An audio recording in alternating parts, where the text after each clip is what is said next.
रविंद्र सिंह और बुलेटिन की शुरुआत इस वक्त की बड़ी और दुखद खबर के साथ करेंगे। राष्ट्रीय राजधानी दिल्ली में एक बड़ा रेल हादसा हुआ है। जानकारी है कि एक रेल मालगाड़ी है, उसके कुछ डिब्बे जो है वो पटरी से उतर गए हैं और इसकी लाइव तस्वीरें सामने आई हैं। जखीरा फ्लाईओवर के पास बताया जा रहा है मालगाड़ी पलट गई। जानकारी के अनुसार मालगाड़ी के 8 डिब्बे पटरी से उतरे हैं। हालांकि इस हादसे में किसी तरह के नुकसान की खबर अभी नहीं मिली है। इस हादसे की सूचना मिलते ही रेलवे, फायर ब्रिगेड समेत अन्य राहत और बचाव दल की टीमें हादसा स्थल पर पहुंच गई हैं। रेलवे ने बताया कि मालगाड़ी में लोहे की शीट के रोल जो थे वो लोड किए गए थे।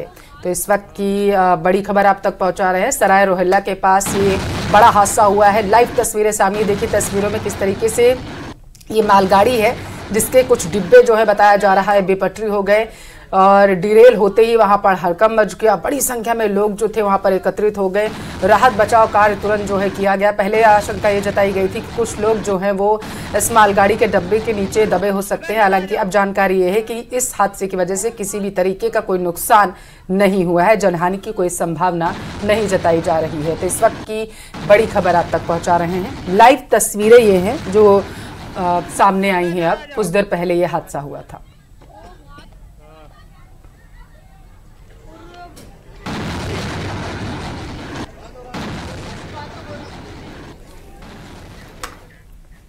तो दिल्ली के जवाहरलाल नेहरू स्टेडियम में शनिवार दोपहर बड़ा हादसा हो गया। यहां स्टेडियम के गेट नंबर 2 के एंट्री गेट पर एक पंडाल गिर गया। इस हादसे में कम से कम 8 लोग घायल हुए हैं। वहीं कई लोगों की दबने की आशंका है जिनकी तलाश की जा रही है। वहीं पंडाल का मलबा हटाने के लिए क्रेन भी बुलाई गई है। दक्षिण दिल्ली के डीसीपी ने हादसे की पुष्टि करते हुए बताया कि जवाहरलाल नेहरू स्टेडियम के गेट नंबर 2 के पास लॉन में काम चल रहा था, जिसका एक हिस्सा शनिवार दोपहर ढह गया।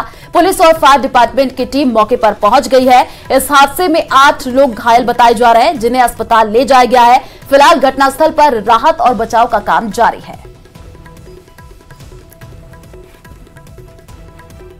तो कई लोगों के दबे होने की आशंका भी जताई जा रही है। घायलों का अस्पताल में इलाज जारी है। दिल्ली से ये जानकारी आपको दे रहे हैं, जहां पर JNL स्टेडियम में देखिए आप तस्वीरों के माध्यम से देख पा रहे हैं कि पंडाल कैसे गिर गया और कई लोगों के दबे होने की आशंका जताई जा रही है। घायलों को अस्पताल में भर्ती करा दिया गया है। यहाँ पे 11:15 बजे के आसपास की पहली कॉल थी कि JNL स्टेडियम के अंदर एक टेंट गिर गया, उसके अंदर कुछ लेबर दबी हुई है। जैसे ही पुलिस मौके पे आई तो मालूम चला 25 से 30 लेबर कुछ दबे हुए हैं। यहाँ पे टेंटेज का स्ट्रक्चर किसी शादी पर्पज से इरेक्ट हो रहा था और वहाँ पे कुछ लेबर दब गए थे। तो तुरंत आसपास जो स्पोर्ट्स पर्सन थे उन्होंने भी हेल्प करी। लोकल पुलिस ने भी इमीडिएटली लोगों को रेस्क्यू करके पुलिस वहाँ पे एम्स ट्रॉमा और सफदरजंग ले गए। दिल्ली के भारत मंडपम में बीजेपी के 2 दिवसीय राष्ट्रीय अधिवेशन की शुरुआत आज से हो चुकी है। खुद पीएम मोदी ने दीप जलाकर अधिवेशन की शुरुआत की और इसके पहले पीएम मोदी जब अधिवेशन में शामिल होने पहुंचे तो पार्टी अध्यक्ष JP नड्डा ने शॉल पहनाकर मोदी जी का स्वागत किया। इसके बाद पीएम मोदी ने विकास यात्रा पर लगी प्रदर्शनी देखी। राष्ट्रीय अधिवेशन में पार्टी के देश भर से 11,500 से ज्यादा पदाधिकारी जुटेंगे। राष्ट्रीय कार्यकारिणी और राष्ट्रीय परिषद की इस बैठक में लोकसभा चुनाव में जीत के लिए रोड मैप तैयार किया जाएगा। साथ ही बीते 10 साल की सत्ता के दौरान लिए गए पार्टी के बड़े और निर्णायक फैसलों पर पीएम मोदी को धन्यवाद दिया जाएगा।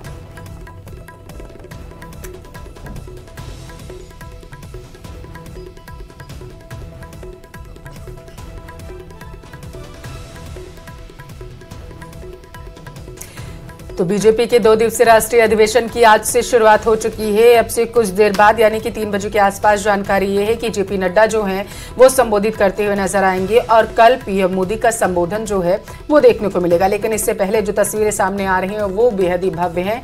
दिल्ली में इस वक्त दिग्गजों का जमावड़ा लगा हुआ है। बीजेपी के तमाम दिग्गज नेता जो हैं वो इस वक्त दिल्ली में मौजूद हैं।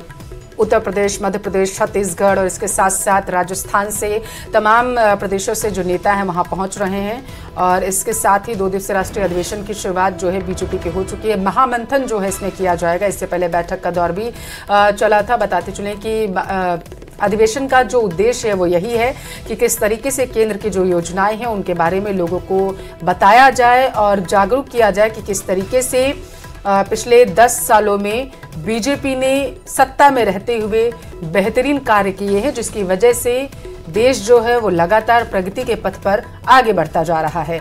सीएम भजनलाल शर्मा, सीपी जोशी बताते चले कि अधिवेशन में भाग लेने के लिए इस वक्त दिल्ली में मौजूद है। 4 तस्वीरें बेहद खास आपको दिखा रहे हैं जब राष्ट्रीय अधिवेशन में शामिल होने के लिए पीएम मोदी पहुंचे और उनका स्वागत करने के लिए बीजेपी के तमाम दिग्गज नेता पहुंचे हुए थे। केंद्रीय गृह मंत्री अमित शाह और जेपी नड्डा वहां पर मौजूद थे, जिन्होंने शॉल ओढ़ाकर पीएम मोदी का स्वागत किया और इसके बाद पीएम का स्वागत करने के लिए बड़ी संख्या में वहां पर कार्यकर्ता और पदाधिकारी भी मौजूद थे। पुष्पगुच्छ देकर के पीएम मोदी का स्वागत और अभिनंदन किया गया। भारत मंडपम में इस दौरान अलग अलग प्रदेशों की सांस्कृतिक झलक भी देखने को मिली थी, जहां पर पंजाब से आए नर्तकों ने अपनी प्रस्तुतियां देके सबका मन मोह लिया। पीएम ने प्रदर्शनी भी देखी जो अलग अलग प्रदेशों की झलक दिखा रही थी और इससे पहले केंद्रीय गृह मंत्री ने भी इन प्रदर्शनियों को देखा था।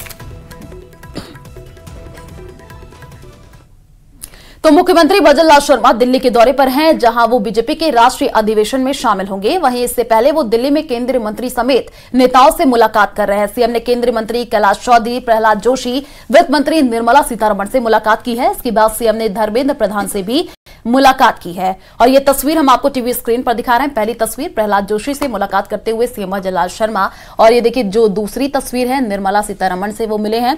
शिष्टाचार भेंट और यहाँ पर गुलदस्ता भी भेंट किया गया।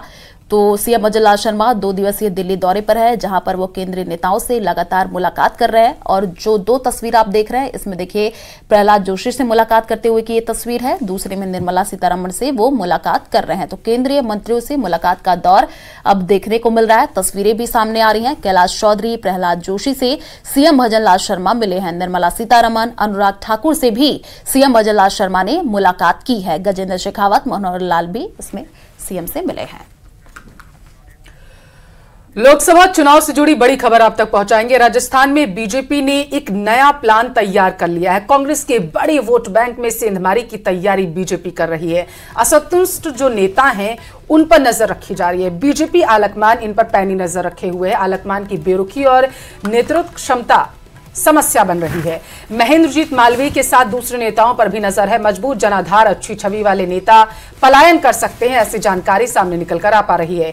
1 साल से मिशन 25 को पूरा करने में बीजेपी जुटी हुई है और इसकी साफ झलक अब जो है धरातल पर देखी जा सकती है। तो 25 पर पूरा फोकस है बीजेपी का, यानी कि 24 में 25 सीटें जीतने का इरादा बीजेपी रख रही है और यही वजह है जिसकी वजह से बीजेपी की नजर कांग्रेस के उन नेताओं पर है जिनकी जमीनी पकड़ बेहद ही मौजूद है। सेंधमारी की कोशिश बीजेपी कर रही है। से पहले महेंद्रजीत सिंह मालवीय की भाजपा में जाने की अटकलों से कांग्रेस को बड़ा झटका लग सकता है। एक तरफ कांग्रेस जहां अपना आदिवासी वोट बैंक इस इलाके में खो सकती है, वहीं भाजपा ऑपरेशन को अपने राजस्थान की शुरुआत मान सकती है। चूंकि राजस्थान में आगामी लोकसभा में भाजपा द्वारा मिशन 25 को पूरा करने के लिए चारों तरफ अपनी गोटियां बिठा रखी हैं। बात हाड़ौती संभाग की करें, शेखावटी संभाग की बात करें या पूर्वी राजस्थान की, तमाम तरह केंद्रीय नेतृत्व पूरी तरीके से कांग्रेस की आंतरिक कलह का लाभ उठाना चाहता है और मिशन 25 को पूरा करने के लिए कांग्रेस के ऐसे नेता जिनके पास जनाधार है, चूंकि पिछले विधानसभा चुनाव में कांग्रेस का वोट बैंक भाजपा के बराबर रहा, इसलिए भाजपा इस वोट बैंक के अंतर को पाट करके मिशन 25 को पूरा करने की भरपूर कोशिश में जुटी है। कैमरा पर्सन अविनाश शर्मा के साथ राकेश शर्मा, न्यूज 18 राजस्थान, जयपुर। तो आज भारतीय वायुसेना का दमखम दिखने वाला है। पोखरण फायरिंग फील्ड रेंज में आज वायुसेना का वायु शक्ति 2024 एक्सरसाइज होना है, जिसमें 100 से ज्यादा फाइटर समेत शामिल होंगे और अपने शौर्य का पराक्रम देंगे। तो भारतीय वायुसेना का ये बड़ा युद्धाभ्यास आज होगा और दुनिया देखिए इसकी ताकत आज देखेगी। पोखरण फायरिंग रेंज में ये युद्धाभ्यास होना है। तो 100 से भी ज्यादा जो फाइटर प्लेन, उनका देखिए प्रदर्शन आज देखने को मिलेगा। वायु शक्ति में हिंद का आज दम देखने को मिलेगा। दुनिया आज भारत की ताकत देखेगी। वायुसेना का दमखम आज जोधपुर में दिखेगा, पोखरण फायरिंग रेंज में। आपको बता दें कि दुनिया भारत अब का दम देखेगी, जैसे कि आप तस्वीरों के माध्यम से भी देख पा रहे हैं। इस तरीके की आज प्रदर्शनी होनी है। फायरिंग रेंज में युद्धाभ्यास होना है और 100 से भी ज्यादा जो फाइटर प्लेन, उनका आज प्रदर्शन देखने को मिलेगा। तो लड़ाकू विमान और हेलीकॉप्टर का ये प्रदर्शन होना है। भारतीय वायुसेना का ये बड़ा युद्धाभ्यास माना जा रहा है।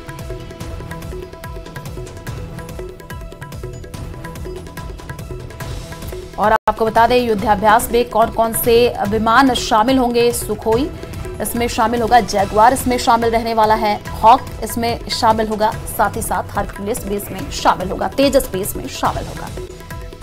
अब तेज होती हुई दिख रही हैं।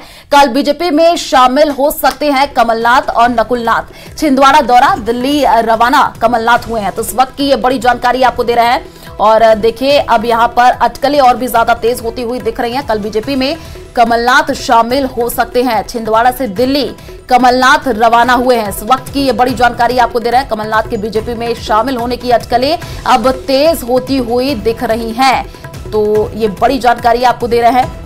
बीजेपी में जाने की अटकलें अब तेज, लगातार देखिए ऐसी खबरें सामने होती हुई दिख रही हैं। कांग्रेस को और बड़ा झटका लग सकता है, क्योंकि तमाम जो बड़े कद्दावर नेता हैं वो अब बीजेपी में शामिल होते हुए दिख रहे हैं। तो इस वक्त की ये बड़ी जानकारी आपको दे रहे हैं और ये कयास लगाए जा रहे थे और ये कहा जा रहा है कि जल्द ही कमलनाथ बीजेपी में अब शामिल हो सकते हैं। भोपाल से इस वक्त की ये बड़ी जानकारी आपको दे रहे हैं, जहां पर ये भी अब अटकलें तेज हो गई हैं कि सांसद नकुलनाथ की भी बीजेपी में जाने की खबर सामने आ रही है। कमलनाथ बड़ा चेहरा मध्य प्रदेश में माने जाते हैं और नकुलनाथ जो सांसद हैं वो बताते चलें कि कमलनाथ के बेटे हैं।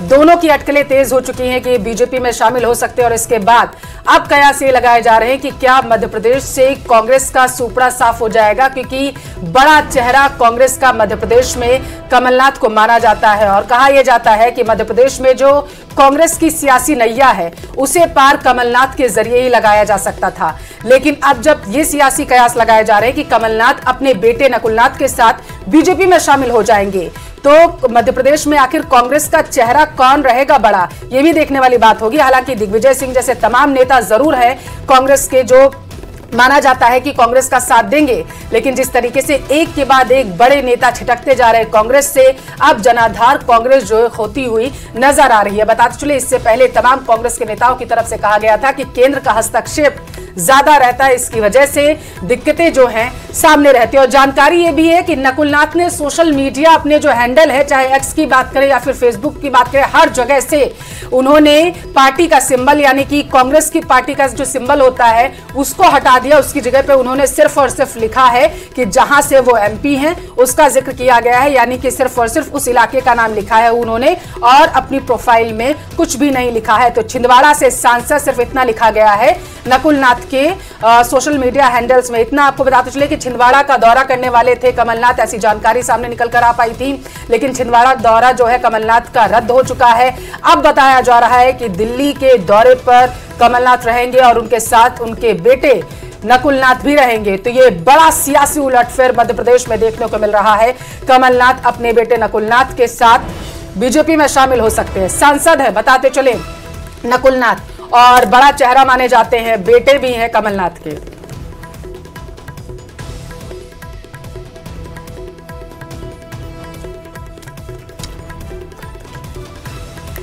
तो ये बड़ी जानकारी आपको दे रहे हैं। आपको बता दें कि नकुलनाथ ने सोशल मीडिया पर प्रोफाइल बदला है। सोशल मीडिया एक्स से उन्होंने कांग्रेस हटा दिया है और प्रोफाइल में ना कांग्रेस का नाम ना ही निशान अब दिख रहा है। प्रोफाइल में सिर्फ छिंदवाड़ा सांसद लिखा हुआ है। आपको बता दें कि नकुलनाथ के बीजेपी में जाने की जो अटकलें हैं वो भी अब तेज लगाई जा रही हैं। तो ये बड़ी जानकारी, कमलनाथ बीजेपी में शामिल हो सकते हैं। कांग्रेस को ये बड़ा झटका, क्योंकि लगातार पिछले दिनों से जो खबरें निकल करके सामने आ रही हैं, तमाम बड़े जो कद्दावर नेता हैं कांग्रेस में है वो बीजेपी में शामिल होते हुए दिख रहे हैं। और अभी ये जानकारी है कि कमलनाथ भी बीजेपी में शामिल हो सकते हैं।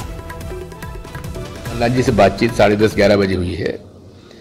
वो छिंदवाड़ा में है और जिस व्यक्ति ने अपने राजनीतिक जीवन की शुरुआत नेहरू गांधी परिवार के साथ उनके पीछे साथ में खड़े होकर उस समय लड़ी थी जब पूरी जनता पार्टी और केंद्र की सरकार इंदिरा जी को जेल भेज रही थी, उस आदमी को आप कभी उम्मीद भी कर सकते हो कि ऐसा आदमी कभी कांग्रेस और सोनिया गांधी जी के परिवार को छोड़ के जाएगा, इंदिरा जी के परिवार को छोड़ के जाएगा? आपको उम्मीद भी नहीं करना चाहिए। कमलनाथ जी से बातचीत 10:30-11 बजे हुई है। छिंदवाड़ा में है। और जोधपुर से बड़ी खबर है, मां चामुंडा की मूर्ति चोरी मामले से जुड़ी अपडेट आप तक पहुंचाएंगे। मंदिर में डॉग स्क्वाड के जरिए ढूंढने का प्रयास जो है मूर्ति को किया जा रहा है। मूर्ति को ड्रोन के जरिए पहाड़ियों में तलाशा जा रहा है।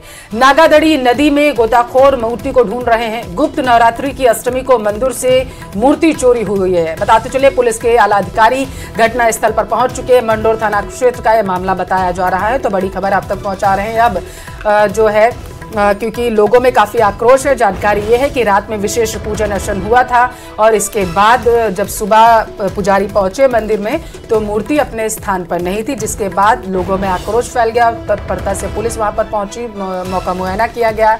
मामले की जांच करने के लिए पुलिस पहुंची और अब बताया जा रहा है कि गोताखोरों की मदद से जो है नदी में मूर्ति को तलाश किया जा रहा है और इसके साथ साथ अन्य स्थानों पर भी मूर्ति की तलाशी की जा रही है ताकि लोगों का जो आक्रोश है वो शांत किया जा सके। तो बड़ी खबर आप तक पहुंचा रहे हैं। जोधपुर से बड़ी खबर है जहां पर मूर्ति चोरी मामले में बड़ा अपडेट सामने आया है। मंदिर में डॉग स्क्वाड के जरिए मूर्ति को खोजने की कोशिश पुलिस कर रही है।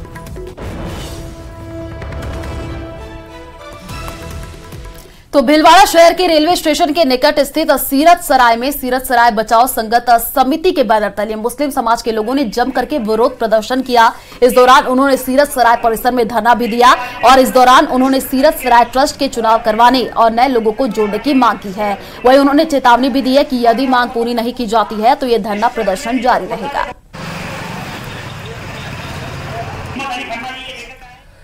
चूरू में एक महिला के साथ घरेलू हिंसा का मामला सामने आया। महिला के साथ पति और सास ने मारपीट की। जानकारी है कि सब्जी में ज्यादा पानी डालने पर महिला से मारपीट की गई। मारपीट के बाद महिला को घर से निकाल दिया गया। महिला ने इस बारे में पति और सास के खिलाफ शिकायत दर्ज कराई।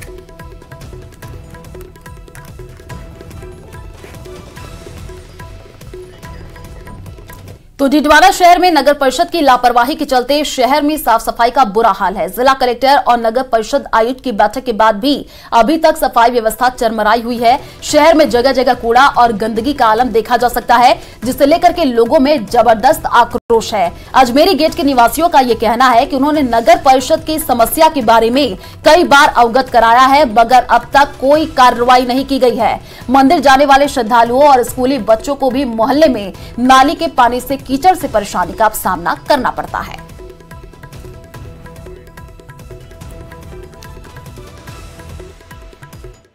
जिस दिन पानी आता है उस दिन पूरा रोड पे पानी फैल जाता है। सुबह प्रभात फेरी निकलती है, मस्जिद में नमाज पढ़ने के लिए जाते हैं लोग, काफ़ी परेशानी होती है। जो बुजुर्ग लोग रहते हैं उनको तो फिसलने की और दिक्कत रहती है।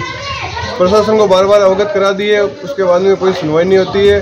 और जो स्वच्छ भारत अभियान है उसकी यहाँ पे धज्जियां उठाई। सुबह प्रभात फेरी निकलती है लेकिन नालियों से पानी की वजह से इतनी समस्या हो रही है। गाड़ियों की स्कूल की बसें वगैरह निकलती है, गाड़ियाँ निकलती है, जिसके आने जाने से पूरी तकलीफ हो रही है, पूरी गंदगी हो रखी है। नगर परिषद से शिकायत भी कर दी लेकिन फिर भी कोई हल नहीं निकल रहा है उसका। तो खबरों में आगे बढ़ेंगे। बताते चले कि डिडवाना के नागौरिया मंदिर में 7 दिवसीय ब्रह्मोत्सव कार्यक्रम का आयोजन किया जा रहा है, जिसके तहत भगवान जानकीनाथ को नगर भ्रमण कराया गया। इस दौरान जगह जगह भगवान की सवारी का स्वागत किया गया है और इसके साथ साथ भगवान की सवारी के स्वागत में जगह जगह रंगोलियां भी बनाई गई। साथ ही विद्वान पंडितों द्वारा भगवान जानकीनाथ का श्रृंगार करके पूजन अर्चन किया गया। इस अवसर पर भक्तों ने भगवान की सवारी का स्वागत करते हुए प्रसाद चढ़ाकर आरती की। तो चले फिलहाल इस बुलेटिन में इतना ही। बाकी खबरों के लिए आप देखते रहिए न्यूज़ 18 राजस्थान। नमस्कार।